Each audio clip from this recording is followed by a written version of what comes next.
Me and my big head are ready to go. Let's get it going.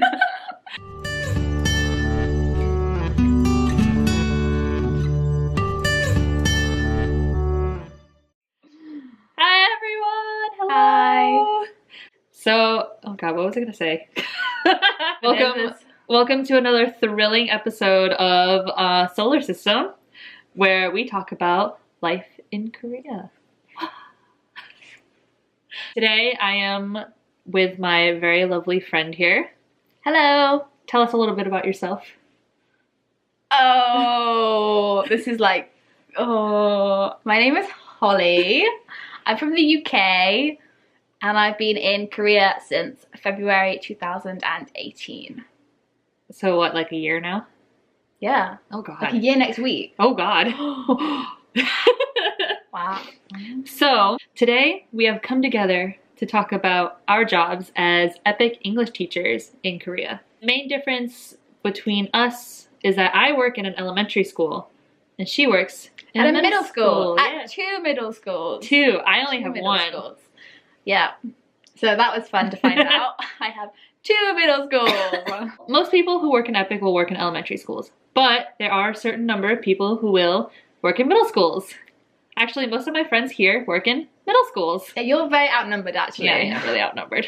The purpose of this video today is to talk about a couple of the main differences between middle and elementary schools, because a lot of people, when they come in here, they don't really know. I mean, I didn't know, and it's very interesting to hear the differences between what our school days are like and what our students are like. We prepared a series of questions that we are going to answer.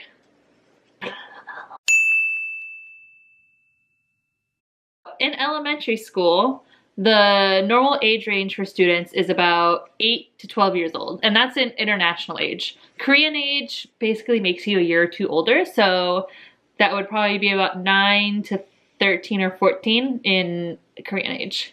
Middle school is 3 grades, 1, 2, and 3, with 1 being the youngest, and they're about 13, 14 Korean age, and then 2nd grade, 3rd grade being the oldest, and I think they're like 15, 16. I have small children. She has slightly less smaller children. Yeah.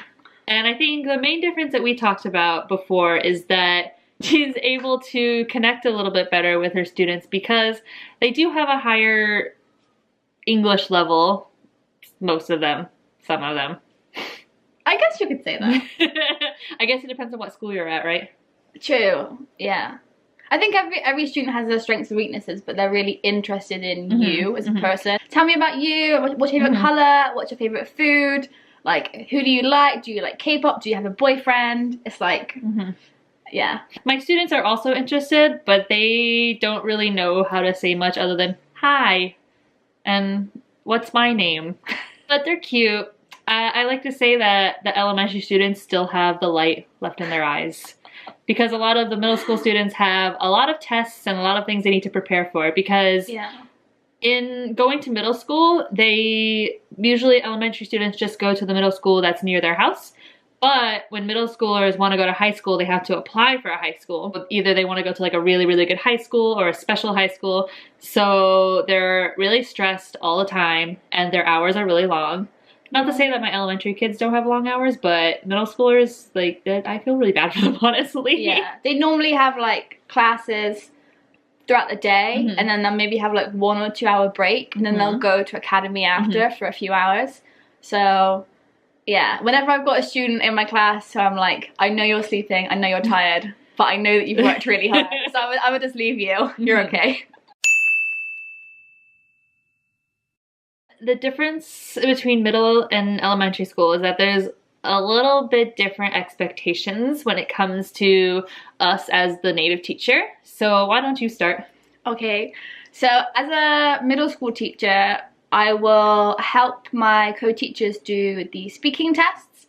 I will more than likely mark their written tests. Sometimes you'll give like feedback, so you're like, this word doesn't go here, punctuation, etc., just to let them know that like this is why you got this grade, like this bit isn't quite right, just to like help them out.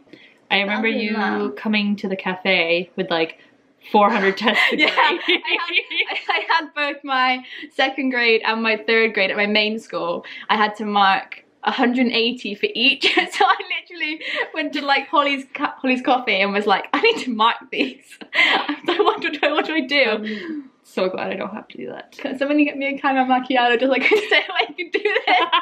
So my expectations are a little different. I have done 2 speaking tests, I think, in my entire almost 2 years of being here. I don't grade tests. I don't have to mark anything. So for middle school, usually you have to teach the entire lesson by yourself, right? Yes. So I actually only teach about half of my lesson. And this actually could differ between other elementary schools. This is my own personal experience in that my co-teacher will teach most of the book portion and I will do like activities and review. So I'm not in control of the class the entire time, which is probably a good thing because my kids are a little lower level. So if I was in there by myself, it would probably be a little difficult because my Korean level is not up to par. But I would say the expectations for me as a teacher are, I don't want to say it's a little less, but it's a little easier as an elementary teacher than a middle school teacher because you actually have to grade things. And I don't have to sit at Holly's Coffee at like, 11 at night with 2 caramel macchiatos trying to grade papers. So a normal school day for me. I roll in about 8:30, get ready for school. And my first class starts at 9. So generally my classes are about 40 minutes long, and most of my classes happen before lunch at about 12:20-ish. So if I do have classes after lunch, they're either special extracurricular activities that I have to do, or I have like 1 extra class after lunch, but generally I don't have any classes past like 2 or 3 o'clock. I'm quite jealous of that, actually. Really? Actually, I don't know. Because I like having a late class. Because then, like, when it hits like 4 o'clock, I'm like, I've only got half an hour left. I'm not having to like kill much time. I like having periods in the day off. Sure. But so middle school is obviously, I get to school at 8:20 because I got the bus. Not all of us can walk to our schools, Michelle. Yeah, so I arrive normally at 8:20. In class will start at 8:55. And middle school, your lessons are 45 minutes long. And you will teach for that whole 45 minutes. You'll have your co-teacher in the classroom, but that 45 minutes is your time to teach. Like unit 1, lesson 1, unit 1, lesson 2. Like whatever you've got to teach, that's your time to do it. We normally have 4 periods, then lunch, and then on a Monday, Tuesday, another 3 periods until 3:50.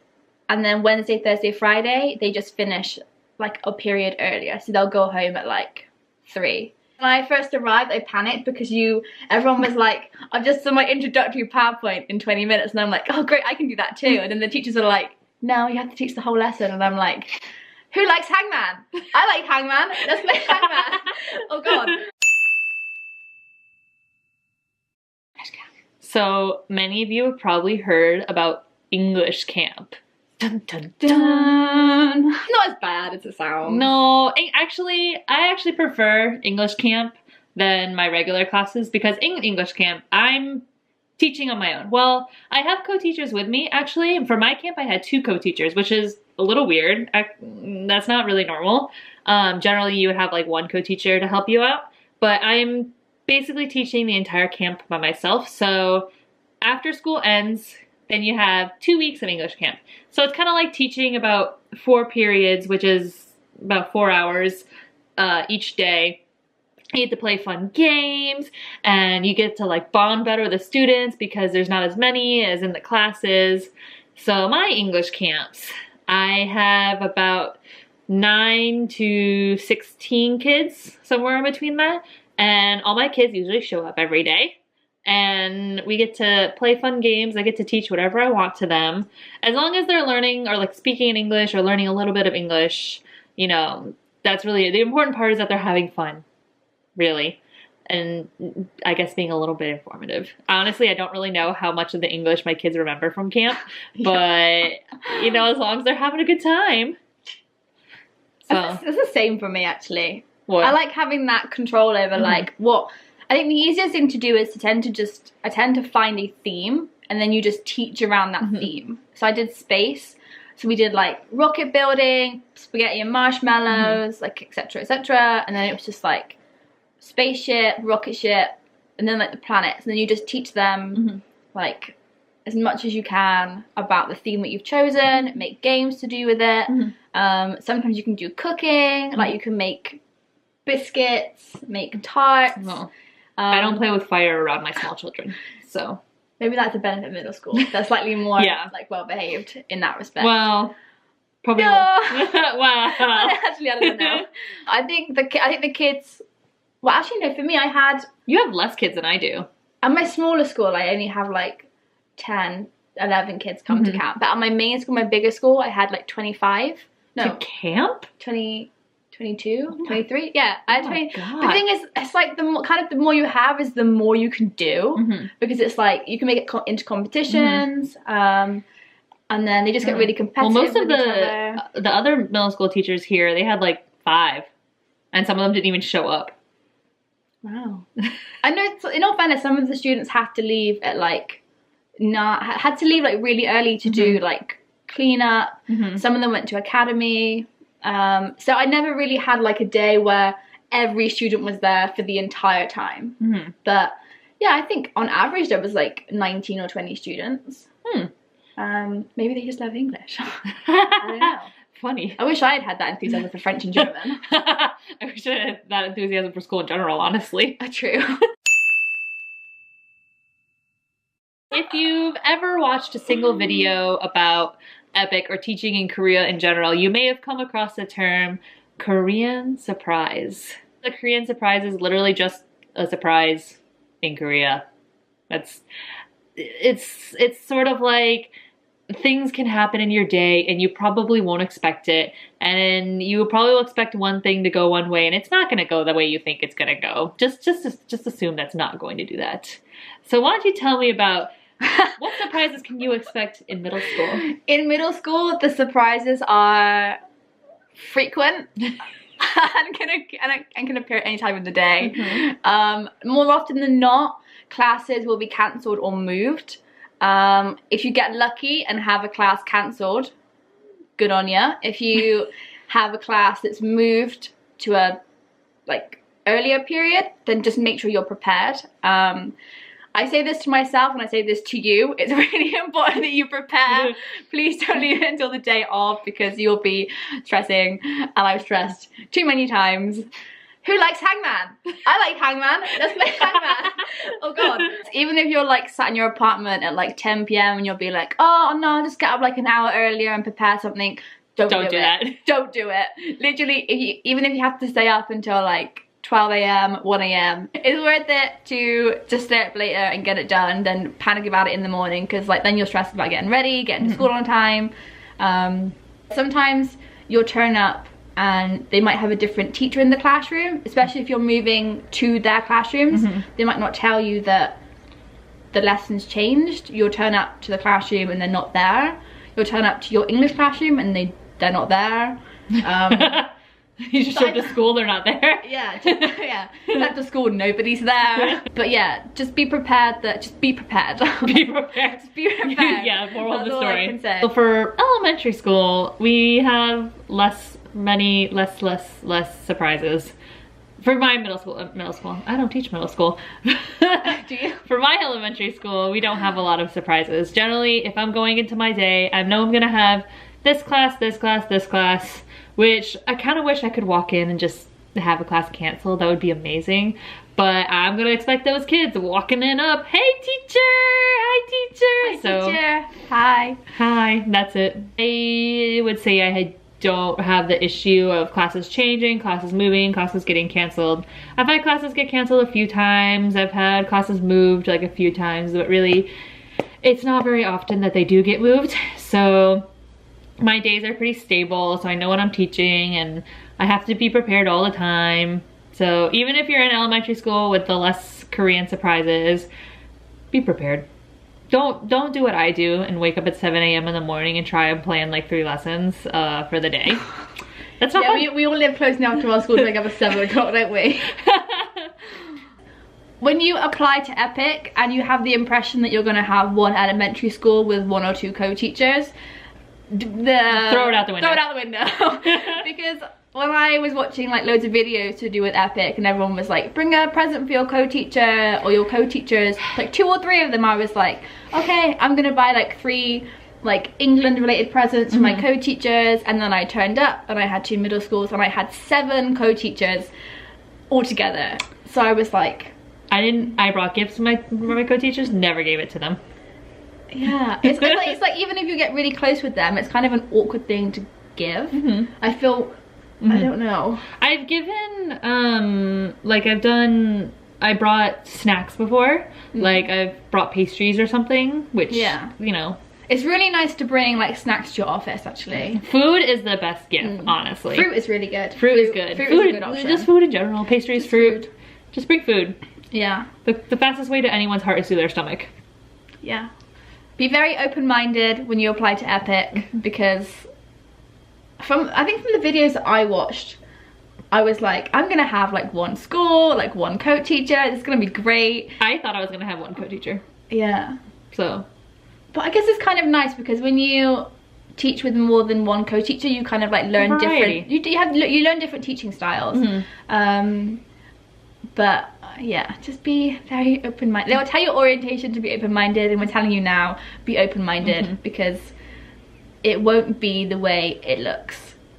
But like 9 times out of 10, it's a really good job with really good benefits, and I obviously wouldn't renew for a 2nd year if I didn't like it. You didn't renew just to hang out with me. Live at Daiso. I love Daiso. But don't compare your situation with somebody else's, because like Michelle has a lovely big apartment and my apartment is very small and it's just me, and sometimes I'm like, I wish I had a bigger apartment, but then I'm also like, I love my little apartment at the same time. I have so much stuff to clean. If you've got a friend that's like having the most amazing time, like be happy for them, but don't let it affect your own experience, because then it's not gonna be good for you. If you have any comments of your own personal experience here in Korea, or if you have any other questions about life or what we do or how we go about our day, just leave comments in the comment section below. Comment section below. Here, put them here, give it a thumbs up. Like, comment, subscribe, guys. Like, comment, subscribe. This is Michelle of Solar System. Wait, when you do it? Signing